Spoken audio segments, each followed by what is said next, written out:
Hey, what is going on, guys? This is Rampage bringing you the gameplay commentary, and today I just want to give you guys some helpful tips that have helped me over the years in Call of Duty. So, starting off, I want to give you guys two easy tips to see fast improvements in your Call of Duty game. So, first off, know the multiplayer maps. So this is an essential tip that needs to be followed.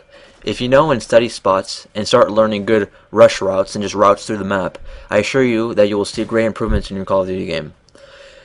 Secondly, learn to use your minimap to your advantage. Since you can see the buildings have a highlighted contour on your minimap, you can see exactly where the enemy is on your minimap. So, and they'll pop up as a red dot, as you guys all know, if they shoot, and you'll know exactly where they are. And if they use a silencer, most people don't use silencers, so I don't think it'll be too much big of a problem. So here are some more helpful tips, and let's start off with saying practice, practice, practice. So practice is number one, and if just practice with a class that you're comfortable with, and practice with different like button layouts. Like use tactical. That's what I use, and a lot of pro players and really like good players use tactical because you can drop shot much easier. And that's going to be your second tip. Learn to drop shot. This is probably the most important thing you can do if you want to become good at Call of Duty. And what I mean by drop shotting is when you're face to face with an enemy and you start shooting him, you go into prone right when you're shooting at him. And I've done this a couple times in the game. So yeah, right there I just drop shotted. And the kill before I actually jump shotted, which is going to be my next tip. So learn how to jump shot. And what I mean by jump shotting is when you're facing an enemy, you jump to the left or to the right. It's also called strafing, which you either jump to the right, jump to the left, or just like that was a jump shot right there, but I didn't get a kill. That was another jump shot right there. It's really useful. You can really get a lot of like good kills off with it. And okay, so going into our next tip is don't rush into a room without checking your corners. So I'm not saying you have to check every single corner you go by after like when you go into a building, but like check the corners that you know that people are probably gonna be camping in, and because that can really help you. I've seen so many times on Search and Destroy when I've been spectating people, they just rush into the bomb without checking their corners and they get shot immediately from the guy camping in the corner. So, and most people hide in the same corners all the time. So you can, if you've played Call of Duty and you're kind of a veteran, you know, and like you've played the maps a lot, you know what corners people are going to be hiding in. So next, shoot through walls. Even if you don't have FMJ in MW2 or impact proficiency in MW3, bullets can still penetrate through walls. And with a suppressor, this makes it harder.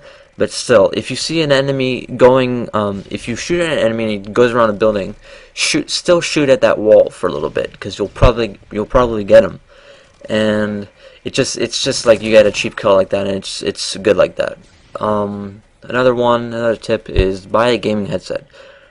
A gaming headset really helps, such as the Astro 840s, the ones I have, and because you can hear enemy footsteps and have a better reconnaissance of where the enemy is. In Search and Destroy, you can also hear when people are trying to defuse the bomb, and you can use this to your advantage. Probably 100% of all Call of Duty pros have gaming headsets, and all semi-pro people have them too. So even people who don't play that much have gaming headsets because like the sound is so nice, and you can hear so many things you couldn't hear with just using the speakers from your TV. And another tip is don't rage.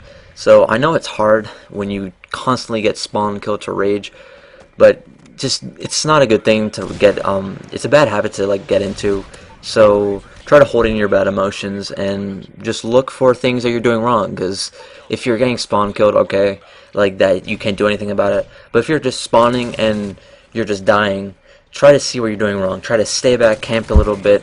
Like not camp too much, but just like play it slower. Play it slower. So another tip is use stuns. So like I would say like 75% of Call of Duty gamers don't use stuns or flash grenades to their advantage. If you see your teammate die and you have an idea where the enemy is, rather than rushing and mindlessly, throw a stun. And if you get a hit marker, throw another one and rush into the room and kill him. So this is kind of a newbie way to get a kill, but it really helps if you're on a good kill streak. I wouldn't stun out, like it's called stun nade. It's when you throw two stuns and you throw a nade and you get the kill. it's a little newbie, but if you're on a really high kill streak and you don't want to die, I would use this strategy. So another tip is always pay attention. So this kind of goes back to checking the corners. So I always see people off guard when they walk around mindlessly in the map and they have no clue what's going on, and this results in them getting killed or embarrassed. So that's definitely a useful tip. Always pay attention. So, and this isn't really a tip, it's more of like a suggestion, is get really good at a couple guns that you really like. And this really helps you because if you just play with if you're just playing for fun, that's fine. But if you want to get really good, play with guns that you really feel comfortable with and practice with them. I can't stress this enough. Please practice with them, because then you'll get so much better with the gun you're using and you'll become really good at Call of Duty. So, and one of the final tips I'm going to talk about is utilize height to your advantage. Any professional gamer or semi-professional gamer will tell you it's much easier to shoot down rather than up. If you can get a higher vantage point than your enemy, and you get into a gunfight, you will be at a much greater advantage, and you'll be able to kill him much easier. Because go try it. It's much harder to shoot. Just say on dome, you know that little building, that little cave thing, and you look up and there's kind of like a hole in the side of the wall, and you look up and there's a Humvee up there. It's much easier to shoot when you're looking down into the cave rather than looking up. So definitely utilize height to your advantage. And before I sign off, guys, I'm just going to tell you guys that I'm going to be uploading some MWB gameplays that I've gotten in Infection, and I'm just going to be talking about Infection and how to get, and tips to get more MWBs in Infection. So I'll be uploading those videos probably tomorrow and Sunday, so please subscribe so you can be updated when I upload those videos. And please like this video if you liked it in any way. Please comment, and have a great day, guys. Peace. Thanks for watching.